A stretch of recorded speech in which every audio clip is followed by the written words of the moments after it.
Hey, what's going on, guys? My name is The Instinct, and welcome back to the Premier League review. This is Series 1, Episode 2. Thank you guys for the immense response that you guys sent to me on Instagram and the views that you guys have given here on YouTube from Episode 1. It means a lot, and for as long as you guys enjoy the podcasts, I will keep on making them.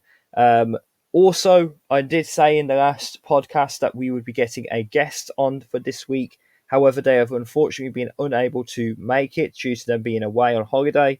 So I'm going to try and book them in for a couple of weeks' time. But talking about guests, I have also potentially managed to secure a celebrity guest appearance on the podcast, which should hopefully be coming on in next week's Premier League review. But we'll have to wait and see on whether they can. If not, it should hopefully be sometime in May. But that's just a bit of an apology from last week. Also, I did mention in last week that I was going to try and get this podcast onto Spotify.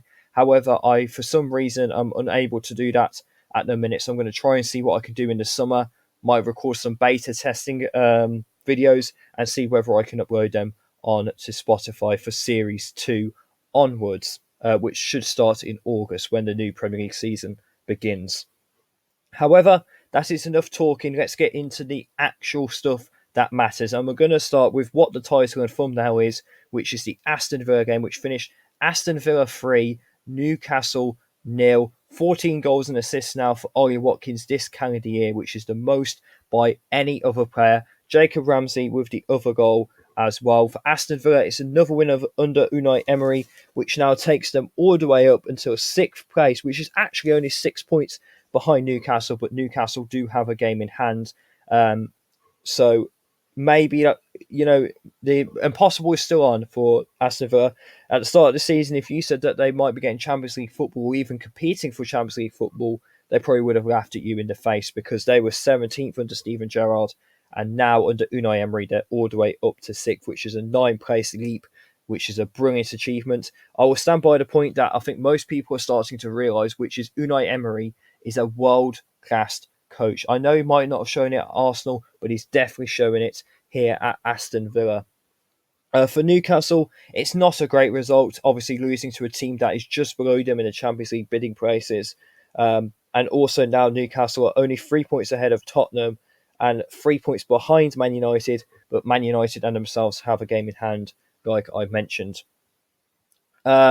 Moving into the next game, Chelsea versus Brighton.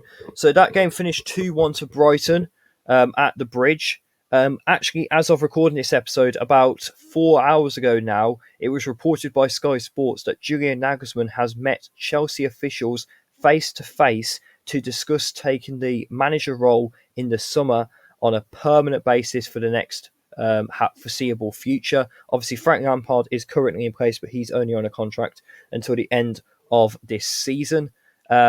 Talking of Frank Lampard, after this match, he now only has a 6% win rate in his last 17 games at Everton and Chelsea. He's got 1 win, 2 draws, and 14 losses. Not a record you want to have.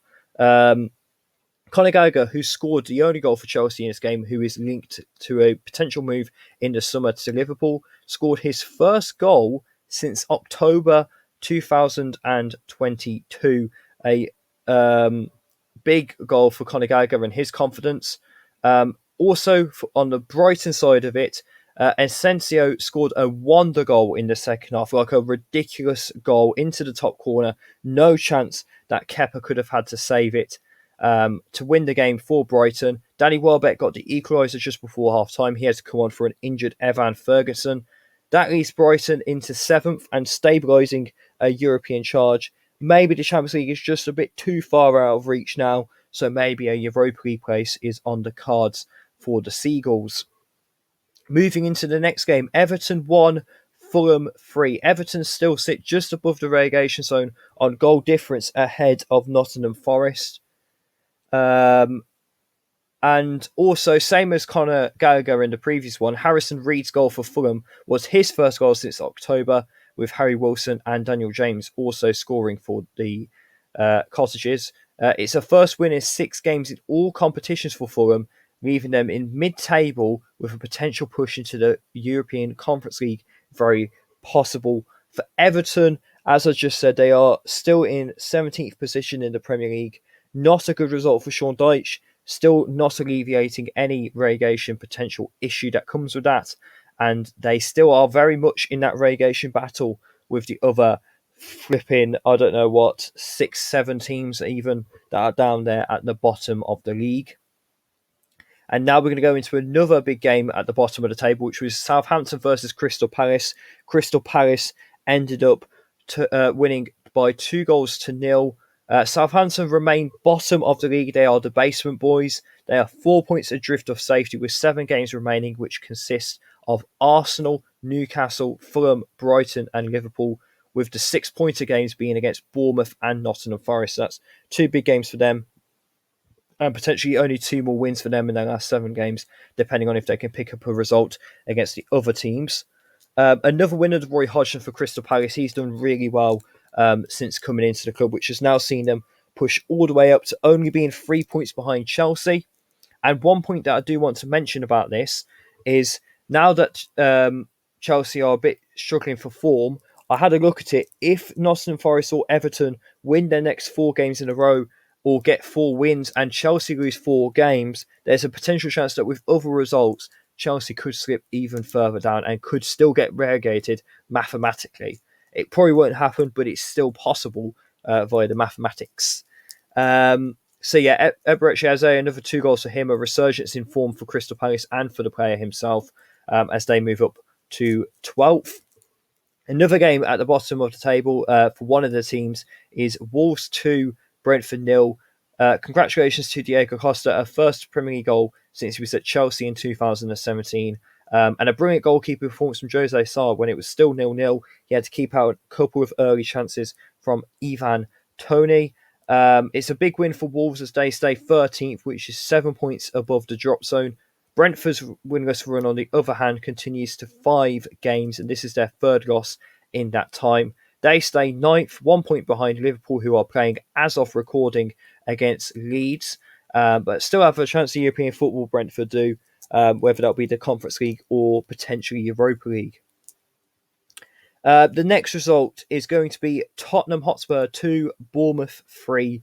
A first loss in 5 games for Spurs stalls their hopes for now of a top 4 spot. They sit 3 points behind Newcastle, but as I've said before, Newcastle and United both have a game in hand.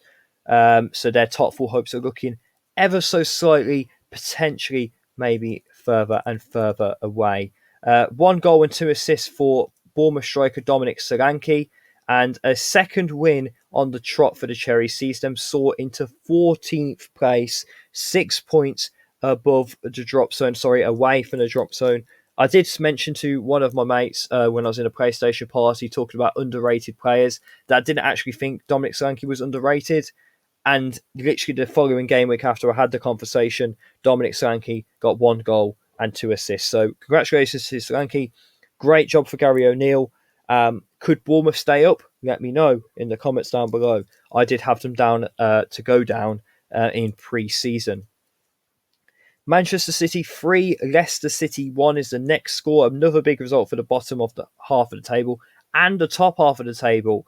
Erling Haaland now ties the record for the most goals in a single Premier League season with 32, and there's still 8 games to go. He ties the record with Mohamed Salah on 32 goals, and he could still even push into the 40s if he wanted to, which is just ridiculous. With Arsenal dropping points, which I'm going to mention about their result next after this game, City could move to only 1 point behind if they win their game in hand or beat Arsenal, because they are due to play Brighton next Saturday, but obviously due to Manchester City's involvement in the FA Cup, that game will have to be rearranged. So they do have a game in hand on Arsenal, so that could be a big turning point in the season if Man City ended up beating Arsenal.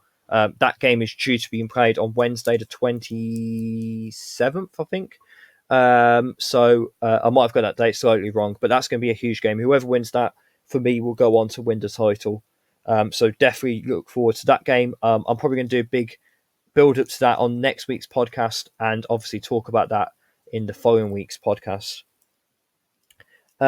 For Leicester, it weren't a great game in hand, first game in charge, for Dean Smith.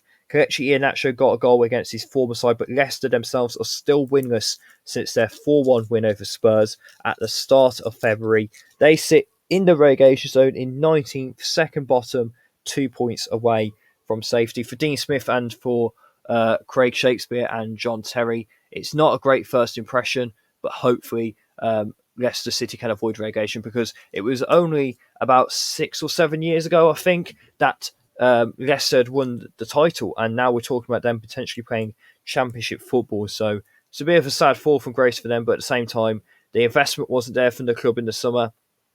And as I said last week, I don't want to repeat myself, but I did feel sorry for Brendan Rodgers due to the investment being poor from the board, not replacing key players and not building for the future in other areas. So going into the next game, West Ham versus Arsenal. West Ham 2, Arsenal 2. Arsenal did go 2-0 up in this game and could have made it 3 if Bukayo Saka hadn't missed his penalty. Yeah, again, I don't know where to begin on this conversation. I spoke about this last week in the podcast, but again, racism has got no place in the game. And I, again, just advise everybody, if you see it, report it, and we need to try and kick it out of our game, because yes, I know racism is always going to be a problem, unfortunately, but if you can try and condone it and try and get harsher punishments in place for the people that do it, then it's a starting point at least. So yeah, don't condone hate and don't condone racial abuse, especially towards a player of Bukayo Saka, who's gone through it all. He had it already. Unfortunately, the racist abuse, he had it after the Euros when he missed a penalty against Italy. It's not right and it's not on, and I hate anybody that is racist. So if we could kick that out, that would be much appreciated, and I'll be very happy once racism is gone. But back into football, Arsenal still do remain at the top, 4 points ahead of the Citizens. However, Manchester City, as I said, do have a game in hand. For West Ham, this is going to be a huge point for them, as they now sit 4 points away from relegation. Jared Bowen and Said Benrahma from the penalty spot got them 2 goals. Arsenal did score 2 in 3 minutes. Jesus and Ødegaard scored in the 7th and 10th minute respectively. And then that's when the West Ham comeback started. And the final game that I have on my sheet is Nottingham Forest versus Man United. A huge VAR call in this game, as Man United ran out 2-0 winners. This is another thing I want everyone to discuss in the comments down below as respectfully as you can. Was it a penalty for Forest at 0-0, or was it not a penalty? Because it did seem that Maguire had handled the ball, and Nottingham Forest players was fuming, and Steve Cooper was fuming as well after the game on Sky Sports. But for Forest, unfortunately, they do still sit in a relegation zone, as I said before, on goal difference behind Everton. They are winless ever since their 1-0 win against Leeds in early February. For Man United and for their Portuguese defender Diego Dalot, it was a first Premier League goal for him, and also a goal for the fidget spinner Anthony. Saw an injury-plagued Man United get their huge win, in the race for top 4. They are up to third, with a game in hand, and look set for European football. Even though it might look at the minute they're only 6 points ahead of Tottenham, they of course do have that game in hand against Chelsea due to their involvements in the FA Cup. So that is all for last week. Obviously, I don't have the result for Leeds against Liverpool because that game is currently being played. I don't know the score as of recording, but it is being played as of speaking right now. Hopefully Liverpool are winning. But I'm going to bring in a new segment, which is going to be Paper Talk, because I'm going to read out some results that have happened in the Premier League.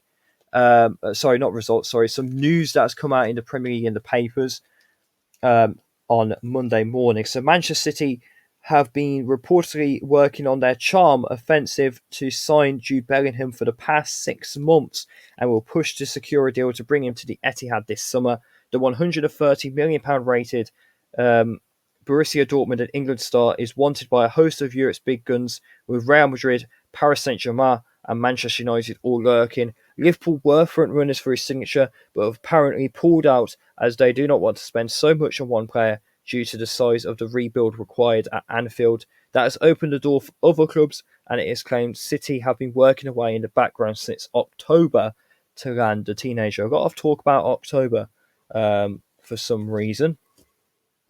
Have we got any other talk? So yeah, Michael Olise will reportedly snub any transfer interest this summer as he plans to stay at Crystal Palace for at least one more season. The French winger has continued to shine for Palace in his second season since an £8 million move from Reading, and has been linked with the likes of Premier League leaders Arsenal. However, it is now understood Olise has no intention of moving this summer and is happy to continue his development in South London. I believe that is all the transfer talk that I've got for you this Tuesday morning.